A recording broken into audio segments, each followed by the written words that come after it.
सध्या काल पाऊस झालेला होता, त्यामध्ये किती नुकसान असेल? भरपूर नुकसान झालेलं आहे. शेतकरीचं 80% वर नुकसान झालेलं आहे.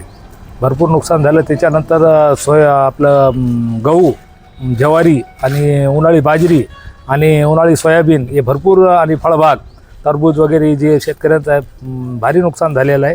शासनाने किमान आम्हाला 1 लाख रुपये हेक्टरी मदत जाहीर करावा. यावर बी शेतकऱ्यांचं भरपूर नुकसान झालेलं आहे. इथं पंचनामा काही झालं नाही आणि तात्काळ पंचनामा करून आणि शासनाने मदत जाहीर करावा, बस इतकं आमचं म्हणणं आहे. सध्या किती नुकसान आहे तुमचं?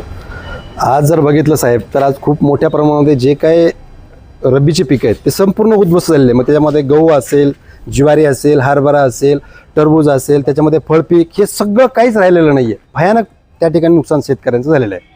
आता काय मागणी आहे आमची? काल आम्ही निवेदनाच्या माध्यमातून माननीय मुख्यमंत्र्यांना निवेदन दिलं आणि त्यांना मागणं की बाबा आपण दिनांक 1 एप्रिल आणि 2 तारखेला जो काय त्या ठिकाणी अवकाळी पाऊस आणि वारा झालेला आहे त्याचे आपण त्या ठिकाणी प्रशासनाला सांगून त्या ठिकाणी पंचनामे पूर्ण सरसकट केले पाहिजे आणि त्याच्यानंतर त्या सर्व शेतकऱ्यांना अशी भरीव अशी मदत आपण केली पाहिजे. मग रब्बीसाठी आपण 50,000 रुपये दिले पाहिजे, फळबागांसाठी 1 लाख रुपये दिले पाहिजे. जे काही घरांची पत्र उडाली, जे काही नासधूस गोठ्यांची झालेली आहे, म्हणून ह्या इतर नाशसाठी याच्यामध्ये आपण कमीत कमी 1 लाख रुपये अनुदान त्या गोठ्यासाठी आपण शेतकऱ्यांना दिलं पाहिजे, अशी आमची मागणी आहे शासनाकडे.